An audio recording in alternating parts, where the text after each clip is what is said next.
Welcome to another LEGO BZPower set review. I am BZPower reporter 1 with the Force, Xccj, and today we are reviewing set 75529, the Elite Praetorian Guard. The new movie is coming out this week, so really excited for it. But the only thing I know about this character is that it appears in a lot of toy sets. So it hasn't really shown up in any of the trailers for the movie, but there have been a couple of toys for it.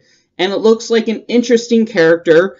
For once, we have a lot of bright red on a Star Wars characters, where most of these have been kind of drab tans and brown colors. On the back, you have a different pose where he breaks apart his weapon, shows some of the action figures as well as his height. And the set's going for $24.99 USD and comes with 92 pieces. But now let's see what it's made out of. And here we have the full selection of pieces. You get 92 parts here, plus a few extras. The color scheme is very basic. You have some blacks and grays that are going into the skeleton, and some of the standard blue and tan pins. But most of it is red, with a couple of silver weapons and a few black armor pieces. So to start off, we have this headpiece. It's a pretty ornament. Kind of looks like it has a screen on the front, maybe like a beehive. So that's interesting. It's really weird as a headpiece, at least in the promotional artwork. It looks kind of like it's maybe some shoulder armor, but it's a little bit more apparent that it's some sort of a mask in person. So it's interesting. I guess we'll see how true to the characters it is, but usually these molds are pretty accurate to the movie, as far as molds that are helmets and not heads. Another big piece we have is the giant torso piece. We've seen this mold before, but it's in red and it has custom printing. However, the printing is pretty subtle, so I think this could easily be reusable for other figures, especially if you're making some sort of space design with it. Couple of little control panels here. Another new piece is this armor. It has this kind of ridge line on it that's very similar to the helmet, in my opinion. It has the two pins that connect in the center. So that's interesting design. It would be cool to see this in more colors. I think the knee armor in red might be new. Either way, you get two of them, so that's pretty cool. A couple of other red pieces that are pretty standard. This small armor piece does have some ridge printing on it as well, so it's a little unique. I believe these Hortica necks in red are either brand new or relatively uncommon, so it's always cool to have more of those. You also get this pin piece in red. I think it appears this way in a few sets, but it's still uncommon. Also, this little stud piece with the bar on it, that is new in red, I believe, in this set. Overall, it does seem like it has a lot of big armor pieces and not a whole lot to go for as far as small Technic bits are concerned, compared to some of the other sets we've gotten. And I guess the final new piece is this weapon element. We've seen plenty of silver weapons in Bionicle and Hero Factory, but this is a brand new mold. It has a little connection here for a bar. So I believe these red bars fit in like so. So it makes for an interesting connection, and we'll see how accurate this is to the movie, but it's also definitely versatile for other designs. So it's a decent part selection, and the biggest draw for this set is the fact that there's a lot of red in here, particularly since we haven't had a whole lot of red in Star Wars construction characters. We had a few in some of the other sets, but this set is predominantly red, so that's nice. But now let's see what these pieces put together and if the character matches up to the pieces. So that's neat. Bum ba da da dum, bum ba da da dum, bum ba da da dum, bum bum ba ba ba bum, bum ba ba ba bum, bum bum ba ba bum. And here we have it, the Elite Praetorian Guard. The red is very dominant on him, although it helps that he has this skirt that takes up a lot of space on his legs.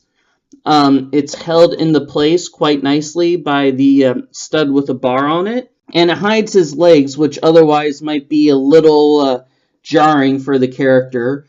He does still have the traditional shin curve piece on the back of his leg that a lot of Star Wars characters have. And he does have some armor pieces, but they're mostly hidden, and it works out well, very shapely. The cloth piece itself is nice and soft, and it's big enough that it allows for some mobility, so good for playability there. The shoulder armor here looks quite nice, and it blends in with the printed element here. And then he has the big bladed staff weapon. One of the draws is that you can split it in half here, and suddenly he has two blades he can use in a fight. His head has a good range of motion, even if it does look a little bit awkward. I'm not a huge fan of the design myself, but if it's true to the character in the film, then I can't really complain there. It's definitely different from what we've seen before.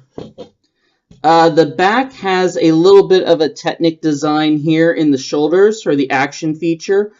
But otherwise, the lower back is filled out by these red panel pieces, and the rest is hidden by the cloth.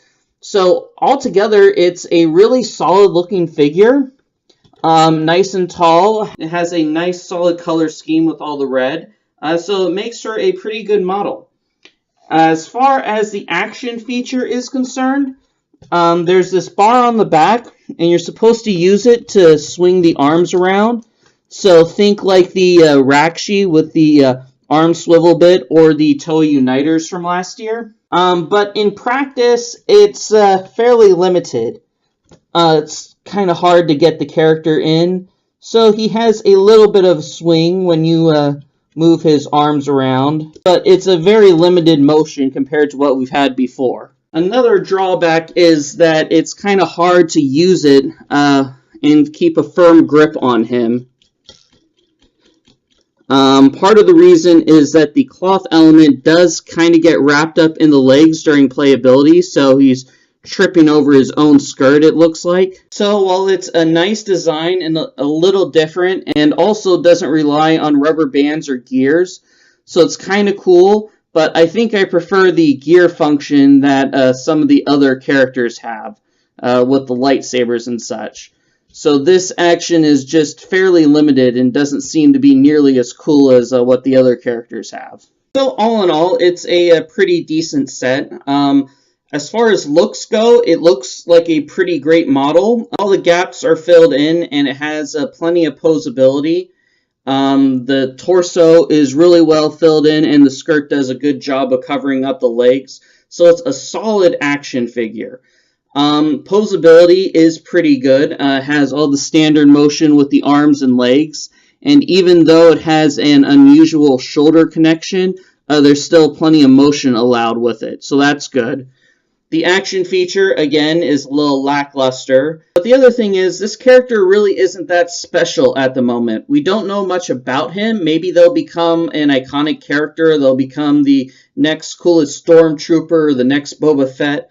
But at the moment, it's kind of mysterious, so there's not a whole lot of draw to this character like there is for some of the more iconic characters released in the other sets, like Chewbacca or Rey. So he has that going against him. But perhaps when the movie comes out, and if these characters are really cool in the movie, then the set might turn into a bigger hit. As far as parts are concerned, though, this set is a good draw for all the red construction parts, which are a little bit uncommon now, since we no longer have Bionicle or Hero Factory providing us nice bright colors. So this is the first time we've had a character that is really all red in a while, and that's nice. Well, thanks again for watching another BZPower set review. I'd like to do a big shout out to LEGO for sending us this set for us to review ahead of the movie, by a little bit anyway. The thoughts and opinions in this review are entirely my own and not endorsed by LEGO, so there's that. And make sure to like and subscribe to the BZPower YouTube channel and stay tuned for more LEGO set reviews, including more construction and Star Wars characters. Thanks again for watching.